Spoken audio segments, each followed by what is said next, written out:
Standard 8 topic है object drawing. आज हम पर्सपेक्टिव और मेजरमेंट के बारे में जानेंगे। तो पर्सपेक्टिव और मेजरमेंट क्या है?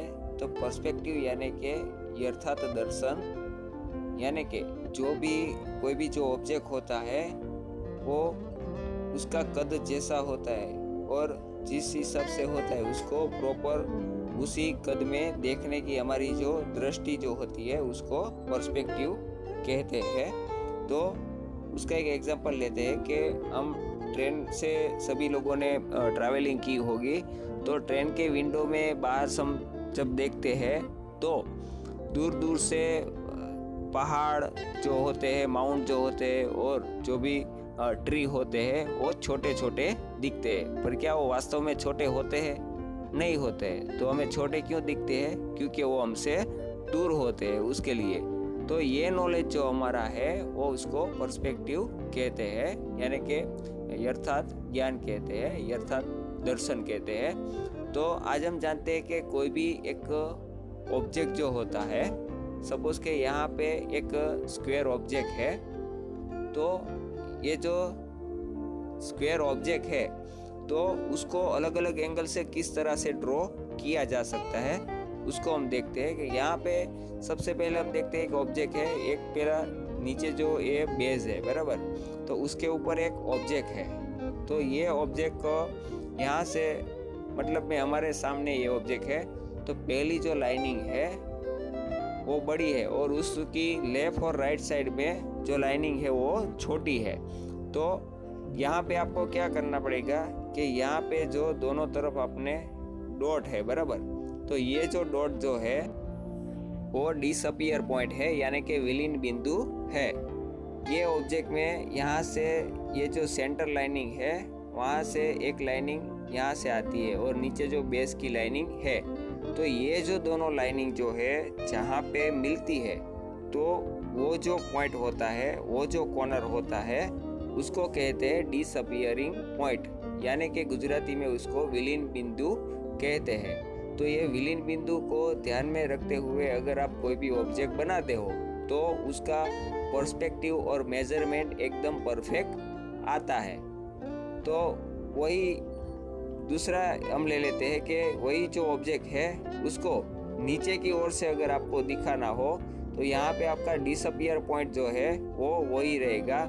यहाँ पे देखो नीचे की ओर जो ऑब्जेक्ट को बनाना हो तो ये हमारा जो मैंने बोला कि ये हमारा जो सरफेस है यहाँ पे, उसके नीचे से जो ऑब्जेक्ट हो तो किस हिसाब से दिखता है, तो उसको ड्रॉ करने के लिए यहाँ पे ये जो लाइनिंग है सेंटर में जो लाइनिंग है उसके दोनों पॉइंट ऊपर और नीचे से यहाँ पे जो डिसअपियर पॉइंट है वहाँ हमको स्केल से ड्रॉ करना है। तो ये जो पोर्शन जो बनेगा वो प्रॉपर बनेगा और ये जो ऑब्जेक्ट है उसका ऊपर का जो हिस्सा है, ऊपर का जो बेस है, यहाँ पे ऊपर का जो बेस है वो भी हमें मिलेगा किस हिसाब से कि यहाँ पे जो ऑब्जेक्ट है उसका दोनों तरफ यहाँ पे हम लाइनिंग करते हैं, तो वो लाइनिंग हमको मिल गई। फिर यहाँ से हम इस हिसाब से जो लाइनिंग करेंगे तो यहाँ पे ऊपर का जो बेस है उसको वो हमें मिलता है, यानी कि इस हिसाब से अगर आप ड्रॉ करोगे तो कोई भी पिक्चर है, कोई भी ऑब्जेक्ट है एकदम परफेक्टली बनेगा। दूसरा हम एग्जांपल लेते हैं, दूसरा हम ऑब्जेक्ट लेते हैं। तो यहाँ पे एक हाउस है, तो हाउस का रूफ जो है उसकी जो छत है वो आगे से आपको प्रॉपर दिखती है, पीछे की ओर आप देखोगे तो वो जो छत है वो छोटी दिखती है। तो क्या वास्तव में ऐसा होता है कि आगे से एक तरफ बड़ी और एक तरफ छोटी छत हो? ऐसा नहीं होता है, पर यहाँ पे ऐसा दिखता है।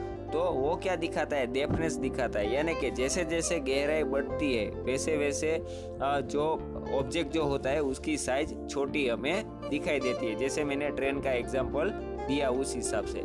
तो यहाँ पे भी दोनों जो लाइनिंग मिलती है उसको डिसअपियर पॉइंट हम कहते हैं। डिसअपियर पॉइंट को ध्यान में रखते हुए अगर आप ऑब्जेक्ट ड्रॉ करते हो तो प्रॉपर उसका पर्सपेक्टिव और मेजरमेंट प्रॉपर बनता है। तीसरा एक एग्जांपल में यहाँ पे बकेट है, तो बकेट जो है उसके पैरेलल यहाँ पे आइस दिखाई दी है, यानी कि बकेट को उसकी समान स्तर पे अगर आपको देखा जाए तो बकेट कुछ इस हिसाब से उसकी प्रॉपर साइज में हमें दिखता है। दूसरा जो पिक्चर है उसके अंदर बकेट नीचे है और जो आइस है वो ऊपर की ओर है, यानी कि हमारी जो नज़रों से वो बकेट जो है वो नीचे है, तो उसका ऊपर का हिस्सा है वो हमें थोड़ा बड़ा दिखाई देगा। और उसकी नीचे की सतह आप देख सकते हो कि यहाँ पे जो प्रॉपर जो बाल्टी है, जो बकेट है, उसके कंपेयर में यहाँ पे नीचे का हिस्सा छोटा दिखता है। तो ये क्या दिखाता है, वो डेफनेस दिखाता है, गहराई दिखाता है कि इसको ऊपर के एंगल से दिखाने की कोशिश की है, ऊपर के एंगल से ड्रॉ किया गया है। तो ये बात आपको क्लियर हो गई होगी। अभी और एक नेक्स्ट एग्जांपल लेते हैं। यहाँ पे स्टेयर है, यहाँ पे सीढ़ियाँ है। तो ये सीढ़ियाँ कैसी दिखती है, आपको ऊपर से छोटी, नीचे से मीडियम और नीचे की लास्ट सीढ़ी आपको बड़ी दिखती है। तो क्या वास्तव में इस हिसाब से छोटी बड़ी सीढ़ियाँ होती है? नहीं होती है, पर ये डेफनेस दिखाने के लिए इस हिसाब से हमको दिखती है। पर्सपेक्टिव में ये पूरा स्टेयर है, पूरी सीढ़ी है, उसके लिए आपको यहाँ पे आगे जाते जाते हमको छोटी दिखाई देती है, पर वास्तव में वो छोटी होती नहीं है। उसका और एक बेस्ट एग्जांपल है, यहाँ पे आप देखते हो कि रेल की पटरी है, तो ये आगे से आपको प्रॉपर साइज में दिखाई देती है और आगे जाते जाते आपको दोनों लाइनिंग मिलती हुई दिखाई देती है, यानी कि जो दोनों लाइनिंग मिलती है उसको डिसअपियर पॉइंट कहते हैं। तो वास्तव में इस हिसाब से आगे जाके दोनों लाइन मिलती नहीं है, पर वो दूर है, उसके लिए हमको दोनं मिलती हुई लाइनिंग दिखाई देती है। तो ये इसका बेस्ट एग्जांपल है। और एक लास्ट एग्जांपल यहाँ पे है। तो यहाँ पे कोई एक ऑब्जेक्ट दिया है, ऑब्जेक्ट एक ही है। सपोज के एक क्लास में कोई भी ऑब्जेक्ट रख दिया और उसके चारों तरफ सभी स्टूडेंट को बिठा के वही ऑब्जेक्ट का अगर ड्रॉ करने के लिए कहा जाए, तो क्या वही ऑब्जेक्ट का सभी का पिक्चर जो है वो समान रूप से बनेगा? नहीं बनेगा। अलग अलग एंगल से बैठे हैं, तो उसके हिसाब से जो भी ऑब्जेक्ट रखा है सेंटर में, तो जिसको जिस तरह से ऑब्जेक्ट दिखाई देगा उस हिसाब से वो ड्रॉ करेगा। तो ठीक वही एग्जांपल यहाँ पे दिया है। यहाँ पे एक स्क्वायर बॉक्स है, तो उसको उसकी समान यहाँ पे आइस दी है, तो उसकी पैरेलल में अगर देखा जाए तो उसकी दोनों साइड ही हमको दिखेगी। ऊपर नीचे की साइड हमको दिखती नहीं है और पीछे की साइड भी हमें दिखती नहीं है। और वही जो ऑब्जेक्ट है वो ऊपर की ओर हो तो उसके नीचे की जो बेस है, नीचे की जो सतह है वो हमको दिखती है और दोनों साइड दिखती है। ऊपर की सतह नहीं दिखेगी और पीछे की दो साइड भी हमें नहीं दिखेगी। सेम वैसे ही अगर यहाँ से नीचे की ओर अगर बॉक्स जो है तो उसकी ऊपर की सतह दिखेगी और लेफ्ट साइड हमें दिखेगी, पीछे की दो साइड और नीचे का बेस हमें दिखाई नहीं देगा। तो कोई भी ऑब्जेक्ट अगर आपको ड्रॉ करना है तो ये पर्सपेक्टिव और मेजरमेंट का आपको खास ध्यान रखना होता है। एलिमेंट्री और इंटरमीडिएट एग्जाम के अंदर यहाँ पे इस हिसाब से ऑब्जेक्ट को आपको ड्रॉ करना होता है और उसके अंदर आपका जो ये ऑब्जेक्ट है पर्सपेक्टिव को खास ध्यान में रखते हुए आपको मार्क्स मिलते हैं।